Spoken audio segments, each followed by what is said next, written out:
అందరికీ నమస్కారం. పత్రిజీ శంకరావానికి అందరికీ స్వాగతం, సుస్వాగతం. పత్రిజీ శంకరావం కార్యక్రమంలో ఈ రోజు పిరమిడ్ పార్టీ ఆఫ్ ఇండియా గురించి తెలియజేయడానికి senior pyramid master, Telangana state president, national organising secretary Anand Prasad garu మనతో పాటు ఉన్నారు. వారితో మాట్లాడి మరిన్ని విషయాలు తెలుసుకుందాం. సార్ నమస్తే. నమస్కారం మేడం. సార్, మరి పిరమిడ్ పార్టీ ఆఫ్ ఇండియా అనేది ఎప్పుడు ప్రారంభించారు? దాని గురించి మీ మాటల్లో సార్. ఇది 1999లో స్టార్ట్ అయింది, ఫిబ్రవరి 25.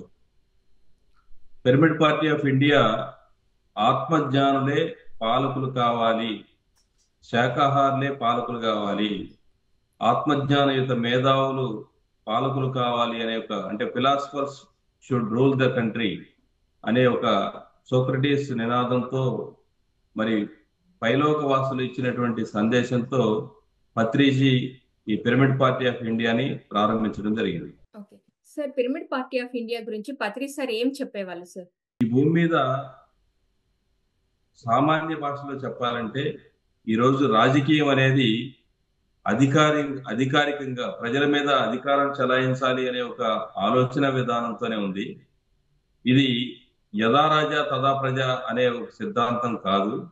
యథా ప్రజ తదా రాజా అంటే ప్రజల చేత, ప్రజల కొరకు, ప్రజలలోంచి ఒక వ్యక్తిని ఎన్నుకోబడినటువంటి ప్రజాస్వామ్య రాజ్యంలో ప్రజల యొక్క బాగోగులు, ప్రజలకు కావాల్సినటువంటి మౌలిక సదుపాయాలు, ప్రజలు కట్టినటువంటి పన్నుల ద్వారా ఆ వ్యవస్థని నడిపించాల్సినటువంటి బాధ్యతాయుతమైనటువంటి పరిస్థితుల్లో ఉండాల్సిన ఆ పాలకులు ప్రజల్ని దాచుకుంటూ ప్రజలపైన అధికారం చెలాయించేటువంటి పరిస్థితులు ఉన్నటువంటి ఈ ప్రపంచంలో దీనికి మూలం ఆత్మజ్ఞానం లేకపోవడం వల్ల. అంటే వాళ్ళు వేరు, నేను వేరు, వాళ్ళ మీద నేను అధికారం చెలాయించాలి అనే ఒక జులుం చెలాయించాలి అనే ఒక ఆలోచన విధానంతోనే జరుగుతుంది. ఎవరైతే ఆత్మజ్ఞానులు ఉంటారో, అందరిలో నేనే ఉన్నాను అని ఎవరైతే తెలుసుకుంటారో వాళ్ళు మాత్రమే ప్రజల్ని సరైనటువంటి మార్గంలో వాళ్ళ ఆత్మ ఎదుగుదల కోసం కూడా వాళ్ళు పనిచేయడానికి కావాల్సినటువంటి సదుపాయాలు, సౌకర్యాలు కల్పిస్తారు, ప్రజల్ని చక్కగా పరిపాలిస్తారు అనే ఒక ఆలోచన విధానం. రామరాజ్యంలో రాముడు పరిపాలించినప్పుడు అక్కడ ఉన్నటువంటి ప్రజలందరినీ కూడా తన బిడ్డలాగా చూసుకున్నాడు. సో ఆ రామరాజ్యం అనేది ఎందుకు అలా ఉంది అని అంటే, రాముడు అనేవాడు ఒక యోగి, ఒక ఆత్మజ్ఞానం ఉన్నవాడు. ఆత్మజ్ఞానం ఉన్నవాడు మాత్రమే ఈ రోజు వరకు మనం మిగతా ఎవరిని కూడా మనం ఆ రామరాజ్యంతో పోల్చలేము.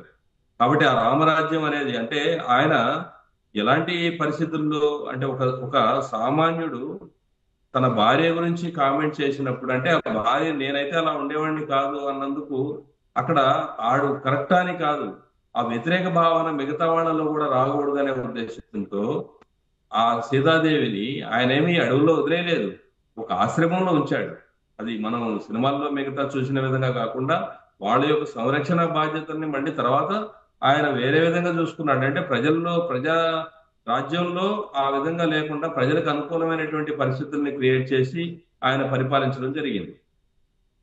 అలాంటి ఒక ప్రపంచాన్ని మరి ఇప్పుడున్నటువంటి పరిస్థితుల్లో, వ్యవస్థలో కూడా అది తీసుకురావాలంటే ఆ ప్రజలు, అలాగే పాలకులు ఏదైతే మన మేనిఫెస్టో ఉందో, ఫర్ ఎగ్జాంపుల్ పరిశుభ్ర భారత్ అనే ఒక నినాదాన్ని తీసుకొచ్చారు. ఈ రోజున స్వచ్ఛ భారత్ గా అది అంటే ఎవరైనా సరే, ఏ పార్టీ అయినా సరే, మనం ఏదైతే ఒక లక్ష్యం, ప్రపంచానికి మనం ఏం చెయ్యాలి, పాలకులు అనేవాడు ప్రజలకు ఏం చెయ్యాలి అనే ఒక ఉద్దేశాన్ని మనం ప్రజల్లోకి, రాజకీయాల్లోకి తీసుకెళ్ళినప్పుడు ఏ ప్రజా పార్టీలైనా సరే ఈ విధానాల్ని అవలంబించాలి తప్ప మన పార్టీ ఏదో రావాలి అనే ఉద్దేశం కాదు.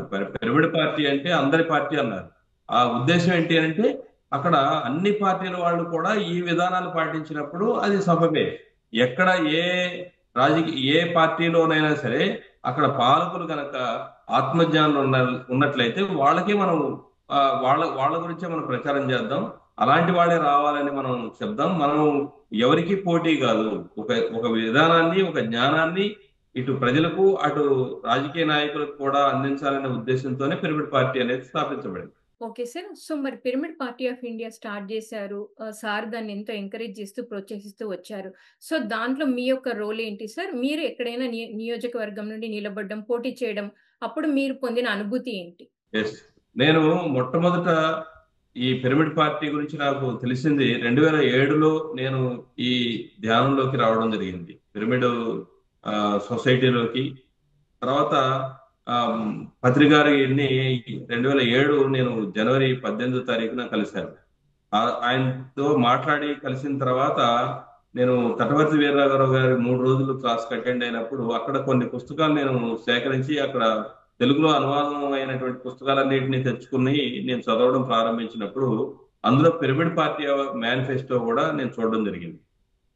నాకు ముందుగా ఈ సొసైటీ పట్ల, ఈ రాజకీయ నాయకుల పట్ల, ఈ వ్యవస్థ పట్ల నాకు చాలా వ్యతిరేక భావన ఉండేది. సో ఈ వ్యతిరేకమైనటువంటి పరిస్థితులు అంటే నేను ఒక ఒక యువకుడుగా, అంటే ఒక 32 ఏళ్ల వయసులో నేను ఈ పిరమిడ్ సొసైటీలోకి ఎంటర్ అయ్యాను. ఎంటర్ అవ్వడానికి నాకు ఉన్నటువంటి పరిస్థితులు అక్కడ ఉన్న, అంటే సొసైటీలో నేను ఒక ధర్మ మార్గంలో ఉద్యోగం కానీ వ్యాపారం కానీ చేయాలి అంటే ఈ ఉద్యోగ వ్యాపారాలని వ్యక్తిగతమైనటువంటి స్వార్థం కోసం ప్రజల్ని దోచుకుంటూ ఉండేటువంటి పరిస్థితులే ఉన్నాయి తప్ప అన్ని చోట్ల ఇక్కడ ప్రజలకు ఉపయోగపడే విధంగా ఎక్కడా లేవు. కానీ ఆధ్యాత్మిక మార్గంలో నేను ప్రయాణం చేస్తున్నప్పుడు నేను ఎంతో మంది స్వామీజీని, ఎంతో మందిని కలిసినప్పుడు వాళ్ళు చెప్తూ ఏదైతే ఉన్నారో వాళ్ళు ఆచరించే పరిస్థితులు అక్కడ లేవు, కనిపించలేదు. ఎందుకంటే ఎంతో మంది రాజకీయ నాయకులు కానీ వ్యవస్థ అంతా కూడా వాళ్ళ చుట్టూనే తిరుగుతున్నాయి. కానీ వాళ్ళు ఆ యొక్క గురువులు ఎవరు కూడా వీళ్ళని నిర్దేశించి ఇలా ఉండాలి అని చెప్పట్లేదు. కానీ పత్రిజీ దగ్గరకు వచ్చినప్పుడు ఆ వ్యత్యాసం కనిపించింది. At the same time pyramid party అనేది ఒకటి ఉంది. ఈ వ్యవస్థని బాగు చేయాలంటే ఒక వ్యక్తి బాగుపడాలి. అందుకే పత్రిజీ ఒక్కొక్క వ్యక్తిని పట్టుకుంటూ ఇక్కడ ప్రజల్లో మార్పు వచ్చినప్పుడు డెఫినెట్ గా ప్రభుత్వాల్లో మార్పులు వస్తాయి. అది ఎప్పటికైనా జరగవచ్చు. సో నేను ఏదైతే వెతుకుతున్నానో అది నాకు ఇక్కడ దొరికింది. ఇది ఈ రోజు ఎందుకంటే ఈ వ్యవస్థలో నాకు బ్రతకాలని లేదు, సూసైడ్ చేసుకోవాలనుకున్నాను నేను. కానీ అది అలా చావడం అనేది అది ఇంకా అంతకంటే భయంకరమైనటువంటి తప్పు. కాబట్టి అది చేయకూడదు. మరి చావు అనేది మన చేతిలో లేదు. మరి బతికుండడం ఇలా తప్పు చేసుకుంటూ మోసం చేసుకుంటూ బ్రతకలేము. ఇప్పుడు ఈ రెండింటి ఘర్షణలో ఏం చేయాలి నేను అంటే ఈ పని చేద్దాం. ఈ మూవ్మెంట్ లో నేను కొనసాగుతూ అలా 2007 నుంచి ప్రచారం చేస్తున్నప్పుడు 2009 ఎలక్షన్ వచ్చింది. ఎలక్షన్ వచ్చినప్పుడు నేను ఖమ్మం జిల్లాలో ఉన్నాను కాబట్టి ఆ ఖమ్మం జిల్లాలో నేను కూడా ఎక్కడో చోట నిలబడి నేను చెయ్యాలి అనుకున్నా. కానీ పత్రిజీ నన్ను నిలబెట్టలేదు. అప్పుడు నా వయసు జస్ట్ 34 ఇయర్స్ అనమాట. ఆ తర్వాత అక్కడ 10 మంది ఎవరెవరినైతే నిలబెట్టారో ఆ బాధ్యతలంతా నువ్వే చూడాలి, లేదంటే నీ మెడకాయ మీద తలకాయ తీసేస్తానన్నారు. సో అంటే నేను ఒక చోట నిలబడి ఏదో చేద్దాం అనుకుంటే మొత్తం టోటల్ గా జిల్లా బాధ్యత మొత్తం నా చేతిలో పెట్టారు. అంటే పదవులు మాత్రం వేరే ఎవరినో పెట్టి పిలిచి నువ్వు సెక్రటరీ, నువ్వు ప్రెసిడెంట్ అని అందరినీ చెప్పారు. కానీ నన్ను పర్సనల్ గా పిలిచి నన్ను చాలా సీరియస్ గా నాకు వార్నింగ్ ఇచ్చారన్నమాట, నువ్వే చూసుకోవాలి మొత్తం అని చెప్పేసి. ఓహో, సో నా వయసు చిన్న, అంటే నేను అందరికంటే చాలా చిన్నవాడిని. నాకు ఆ పదవి ఇవ్వడం వల్ల వాళ్ళు ఎవరు నా మాట వినరు, కానీ బాధ్యత మాత్రం చెప్పారు.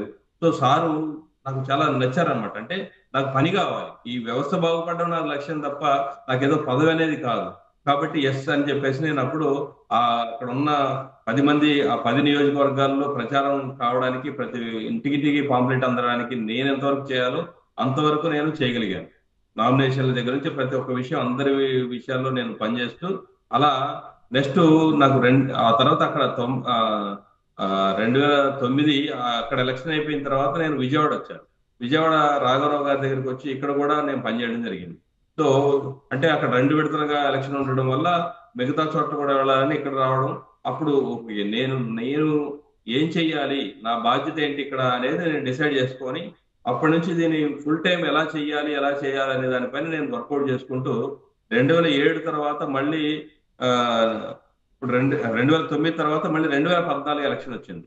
14 ఎలక్షన్ వచ్చినప్పుడు మళ్ళీ నేను బాధ్యత తీసుకోవాలని పత్రిక దగ్గరికి వెళ్ళినప్పుడు ఈసారి నువ్వు ఎమ్మెల్యే కంటెస్ట్ చేయమన్నారు. అలా పాలేరు నియోజకవర్గం నుంచి నేను కంటెస్ట్ చేసి, మరి ఊరికనే ఏదో మనము నిలబడి ఆ ఎలక్షన్ టైంలోనే హడావిడి చేస్తే కాదు, దీనికి ప్రణాళికాబద్ధంగా పనిచేసి ఒక మోడల్ గా వెళ్ళాలనే ఉద్దేశంతో అక్కడున్న ప్రతి ఒక్క విలేజ్ 4 మండలాల్లో దాదాపు 120 గ్రామాలు ఉంటే 120 గ్రామాలు సబ్ విలేజ్లతో సహా అక్కడ ఉన్న గవర్నమెంట్ స్కూల్స్, ఎందుకంటే మన దగ్గర ఉన్న స్టాఫ్ తక్కువ, మన పిరమిడ్ మాస్టర్లు మనకు వాలంటీర్స్ తక్కువ కాబట్టి అక్కడ ఆ ఊర్లో విలేజ్లో ఉన్నటువంటి అన్ని స్కూల్స్ కి నేను వెళ్ళి ఆ క్లాసులు చెప్పి పిల్లలందరికీ ధ్యానంతో పరిచయం అయ్యాను. పరిచయం అయిన తర్వాత ఎలక్షన్ అప్పుడు నేను పాంప్లెట్ తీసుకొని వెళ్తే ఆ ఊర్లో ఉన్న ఒక వ్యాన్ వేసుకొని మనం వెళ్తే అక్కడ అక్కడ ఉన్న ఊర్లో ఉన్న పిల్లలంతా వచ్చేవాళ్ళు. వాళ్ళకి ఒక పాంప్లెట్లు ఇస్తే 10 నిమిషాల్లో ఊరంతా పంచిపెట్టేవాడు అనమాట. అలా ప్రతి ఒక్క ఊరు నాకు 10 రోజుల్లో ఫుల్ టైం 100% 1,00,000 పాంప్లెట్లు నేను స్ప్రెడ్ చేయడానికి నాకు అద్భుతమైన అవకాశం వచ్చింది 14లో. ఆ తర్వాత 19లో నేను పత్రిజీ నా దగ్గర నేను మీటింగ్కి వెళ్ళినప్పుడు నాకు తెలంగాణ స్టేట్ నుంచి ఒక 9 మంది కావాలి అన్నారు. అంటే అప్పుడు అక్కడ ఉన్న వాళ్ళు ఎవరు కూడా ముందుకు రాలేదు. నేను చెయ్యెత్తాను. సో అక్కడ ఉన్న వాళ్ళలో చిన్నవాడిని నేనే వయసులో. సో మళ్ళీ నేను ఎత్తితే అప్పుడు నన్ను సారు పిలిచి ఏం చేస్తావు నువ్వు అన్నారు. నా చెయ్యి సార్ సంఖలో పెట్టుకొని నువ్వేం చేస్తావు అన్నారు.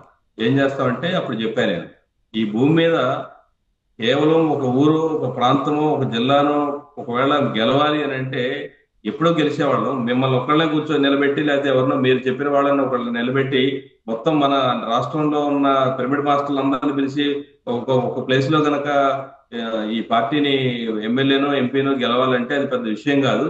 కానీ ఈ యొక్క ఆలోచన విధానాన్ని ప్రజల్లోకి తీసుకెళ్లాలనే ఒక మీ ఆలోచన ఏదైతే ఉందో దానికి నేను కట్టుబడి పనిచేస్తాను. సో దాన్ని ఏ విధంగా ముందుకు తీసుకెళ్లాలో అది తీసుకెళ్ళడం కాకుండా ప్రపంచం అంతా ఒక ఎల్లలు లేని ఈ రోజున చూస్తే ప్రపంచం అంతా కూడా యుద్ధాలతో కొట్టుకొని చేస్తున్నారు. ఒకళ్ళ మీద ఒకళ్ళు బాంబు వేస్తే, ఆటం బాంబు వేస్తే అవతల వాడు కూడా చచ్చిపోతాడు, మొత్తం ప్రజలందరూ సర్వనాశనం అయిపోతారు. అంటే నీ యొక్క ఆలోచన విధానము ఒకడికి మేలు చేద్దాము, ఒకడికి లాభం చేద్దాం అనేది కాకుండా ఒకడికి నాశనం ఎలా చేద్దాం అనే ఆలోచన విధానంతో ఈరోజు ప్రపంచం ఉంది. కాబట్టి ఇలాంటి ఆలోచన కేవలం భారతదేశంతోనే ఆగిపోకుండా ప్రపంచం అంతా అవ్వాలి. అది 2035 కల్లా మీరు ప్రపంచ పిరమిడ్ పార్టీ వస్తుంది, ప్రపంచం అంతా ఒకే పార్టీ స్థాపించబడుతుంది అని మీ ఆలోచన ఏదైతే ఉందో దానికి నేను కట్టుబడి పనిచేస్తాను. సో నేను ఆలోచన చెప్పడం జరిగింది. చెప్పినప్పుడు ఓకే అని 9 మంది వేరే వాళ్ళని నిలబెట్టారు. మళ్ళీ నన్ను కార్ దగ్గరికి అట్లా ఆ సంఖలో నా చెయ్యి ఆయన సంఖలో పెట్టుకొని అలా తీసుకెళ్లి కార్ దగ్గరికి మొత్తం నువ్వే చూసుకోవాలని చెప్పారు మళ్ళీ. సో ఆ తర్వాత ఓకే సార్ అని చెప్పేసి నేను మళ్ళీ రాష్ట్రం అంతా అక్కడ నామినేషన్లు వేయించడం కాడి నుంచి ప్రతి ఒక్క విషయం పని నేను చేయడం జరిగింది. ఆ తర్వాత మళ్ళీ 2019 తర్వాత మనకి 23, 24 ఆ టైం మళ్ళీ ఎలక్షన్ వచ్చినప్పుడు మళ్ళీ అప్పుడు కూడా నేను నేషనల్ వైడ్ వెళ్ళి నామినేషన్ లేపించడం. ఆ తర్వాత నేను ఆ టైంలో ఎంపీగా ఎమ్మెల్యేగా మళ్ళీ ఖమ్మం నుంచి నిలబడడం జరిగింది. ఆ తర్వాత మళ్ళీ నన్ను ఎంపీగా నిలబడమన్నారు పోయిన ఎలక్షన్ లో. అప్పుడు సార్ చెప్పిన దాని కోసం అని మళ్ళీ నేను 23లో నేను మళ్ళీ ఎంపీగా కంటెస్ట్ చేయడం జరిగింది. Wonderful sir. సార్ ఆలోచన విధానాన్ని మీరు అర్థం చేసుకునే విధానం అయితే చాలా బాగుంది సార్.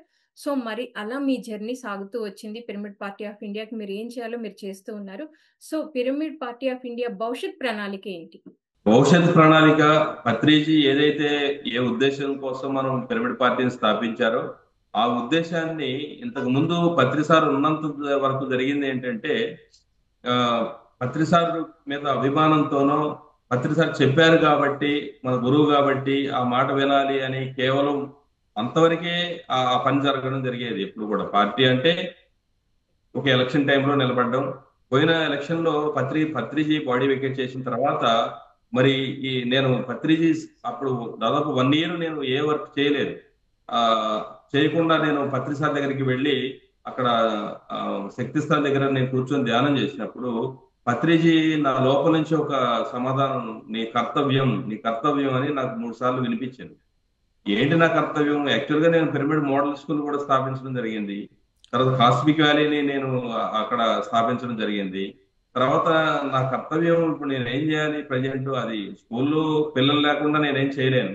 పిల్లలకి అది అంటే ఒక జనరల్ ఎడ్యుకేషన్ అనేది అన్ని చోట్ల ఉంది, కానీ స్పిరిచువల్ బేస్డ్ ఎడ్యుకేషన్ చేయాలనే ఉద్దేశంతో నేను స్టార్ట్ చేశాను.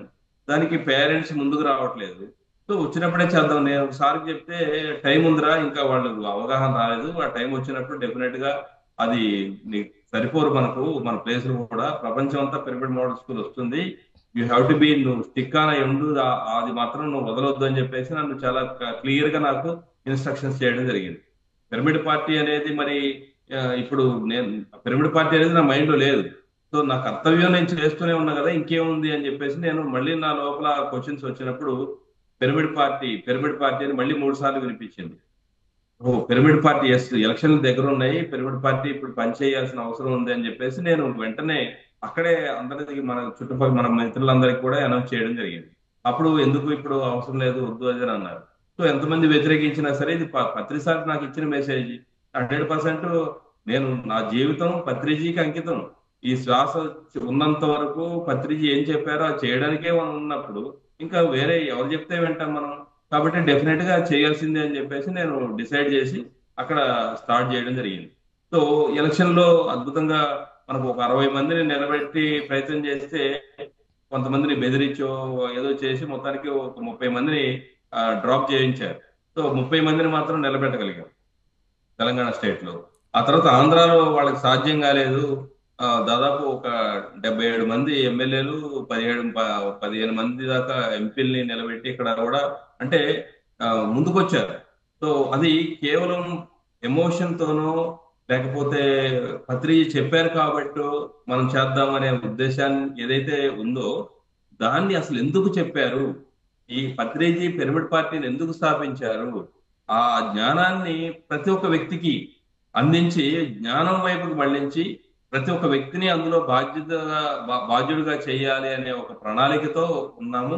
సో దానికి వెళ్ళిన ప్రతి చోట కూడా సందర్భం ఎలక్షన్ వచ్చినప్పుడే కాకుండా అసలు పిరమిడ్ పార్టీ అంటే ఏంటి, పిరమిడ్ పార్టీ ఎందుకు స్థాపించబడింది, పిరమిడ్ పార్టీ ఉద్దేశాన్ని మన పిరమిడ్ మాస్టర్స్ యొక్క వాళ్ళ దృష్టికి తీసుకెళ్లి ఎస్ ఇది కావాలి, ఇది జరగాలి. ఇప్పుడు ఒక మహాభారత యుద్ధం జరిగింది. మహాభారత యుద్ధంలో ఇటు కౌరవులు మన వాళ్లే, పాండవులు కూడా మన వాళ్లే. సో కృష్ణుడికి బంధువులే. కానీ ఆయన ధర్మం వైపు, అటు ద్రోణాచార్యుడు ఉన్నా లేకపోతే భీష్మ పితామహుడు లాంటి వాడు ఉన్నా సరే ఆయన ఎదురుగా నిలబడి ధర్మం కోసం పోరాడాడు. అలాగే ఈ రోజున మన కులం వాడో, మన మతం వాడో, మన వర్గం వాడో అని మనం ఒక పార్టీకి సపోర్ట్ చేయడం కాకుండా వాటి దగ్గర ధర్మం ఉందా, ఇక్కడ ధర్మానికి ఏంటి ప్రతీకలు అంటే ఒకటి శాకాహారము, రెండవది ఆత్మజ్ఞానం. సో నాకు ఆత్మజ్ఞానం లేకపోయినా పర్లేదు, అట్లీస్ట్ శాకాహారి ఒక జంతువుని చంపకుండా ఉండే ఆలోచన విధానం ఉండాలి. అలాంటి వాడిని మనం నిలబెట్టాలి అని ఏ పార్టీలో ఉన్నప్పటికీ. సో మీరు ఒకవేళ నిజంగా మీరు ఒక కాంగ్రెస్ పార్టీకి సంబంధించిన వాళ్ళ, మీరు ఒక టీడీపీకి సంబంధించిన వాళ్ళ, బీజేపీకి సంబంధించిన వాళ్ళ, ఓకే, మీరు ఏ పార్టీలోనైనా ఉండండి, మీ బంధువులు ఉండనివ్వండి, వాళ్ళకి చెప్పండి మీరు ఆత్మజ్ఞానులు కండి, మీరు శాకాహారులు కండి, అప్పుడు మీకు ఓటేస్తామని మీ దగ్గరకు వచ్చిన వాళ్ళకి చెప్పండి. మీ మాట వాడు వెళ్ళలేదు, అప్పుడు మీరేం చేయాలనేది మీరే నిర్ణయం తీసుకోండి. మీ ఓటు అధర్మ మార్గంలో ఉండకూడదు. మీరు అధర్మపరుడు కనుక మీరు ఓటేస్తే వాళ్ళు చేసిన కర్మలన్నిటికీ ఫలితాన్ని మీరు కూడా అనుభవించాల్సి వస్తుంది. కాబట్టి మీరు ఆలోచించి మీరు నిర్ణయం తీసుకోండి ఒక ఆత్మజ్ఞానిగా, మీ వల్ల ఏ నష్టం జరగకూడదు, ప్రత్యక్షంగా లేదా పరోక్షంగా. Okay sir. సార్ మరి మీరు అక్కడ మీకు ఇంట్యూషన్ ద్వారా వచ్చింది, సార్ దగ్గర శక్తి స్థల్ దగ్గర కూర్చొని ధ్యానం చేస్తున్నప్పుడు పిరమిడ్ పార్టీ ఆఫ్ ఇండియా అని చెప్పారు. దాని యొక్క ప్రణాళిక తెలియజేశారు సార్. సో మరి మిమ్మల్ని అంటే మీరు ధ్యాని అయ్యారు, శాకాహారి అయ్యారు, మరి ధ్యాన ప్రచారం చేస్తున్నారు. పిరమిడ్ పార్టీ ఆఫ్ ఇండియాలో ఒక చక్కటి రోల్‌లో మిమ్మల్ని పత్రి సార్ నిలబెట్టారు. అలాంటి గురువు గురించి మీరు ఏం చెప్తారు సార్? పత్రిజీ ఆయన ఏదైతే చేశారో, ఏదైతే చెప్పారో అదే చేశారు. ఆయన ఏ లక్ష్యాన్ని పెట్టుకొని ఈ ప్రపంచంలోకి వెళ్ళారు అంటే ఆయన ఒక వ్యక్తిగా కాకుండా ఒక శక్తిగా మారి ఆయన యొక్క లక్ష్యాన్ని ప్రజల యొక్క లక్ష్యంగా, ప్రజలందరినీ బాధ్యులుగా, ఎందుకంటే ఇది మన కోసం. సో ప్రతి ఒక్క వ్యక్తి ఆత్మజ్ఞాని అయినప్పుడు అది ప్రతి ఒక్క వ్యక్తికి కూడా అదే ఇంపార్టెన్స్ ఇస్తూ ఆయన ప్రతి ఒక్కళ్ళ దగ్గరికి వెళ్తూ పర్సనల్ గా వెళ్ళి ఒక మహాశక్తిగా ఎదిగారు. My dear friends, my dear God's, my dear masters అని ఏదైతే చెప్పారో 100కి 100 అందరిలో ఆయన దైవత్వాన్ని చూశారు. ఆయన దైవంగానే ఆయన ట్రీట్ చేశారు. ఎవరిని కూడా ఆయన చెప్పేది ఒకటి చేసేది ఒకటి కాదు, అంటే 100కి 100. సో అది అంటే త్రికరణ శుద్ధి అంటారు. త్రికరణ శుద్ధితో ఆయన ప్రతి ఒక్క వ్యక్తిని ఆ విధంగా ఉన్నారు.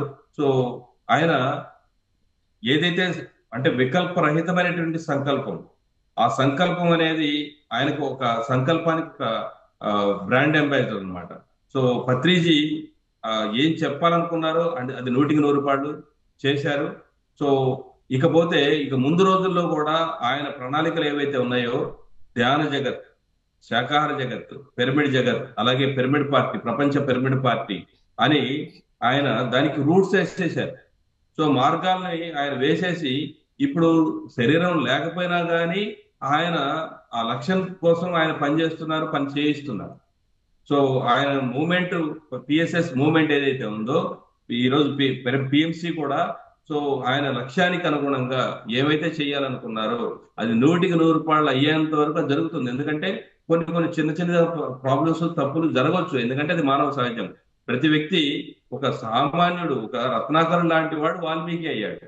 సో అలా ఒక అంగుళీమాలు లాంటి వాడు బుద్ధుడయ్యాడు. కాబట్టి ఇక్కడ అందరూ కూడా ఆత్మజ్ఞానులే. వాళ్ళ వాళ్ళ తప్పులు తెలుసుకొని డెఫినెట్ గా రెక్టిఫై చేసుకొని ఒక అద్భుతమైనటువంటి స్థితికి తీసుకురావడానికి ప్రతి ఒక్కరూ ప్రయత్నం చేస్తారు. పత్రిజీ స్థాపించిన ప్రతి ఒక్కటి కూడా అద్భుతంగా అల్టిమేట్ గా ఎదుగుతుంది.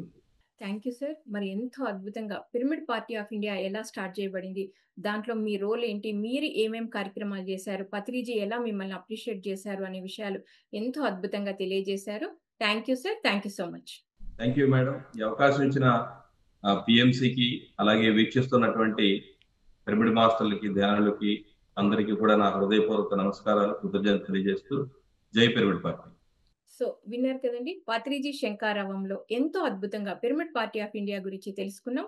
మరొక శంకారావం కార్యక్రమంలో మరొక మాస్టర్తో మళ్ళీ కలుద్దాం. Thank you so much.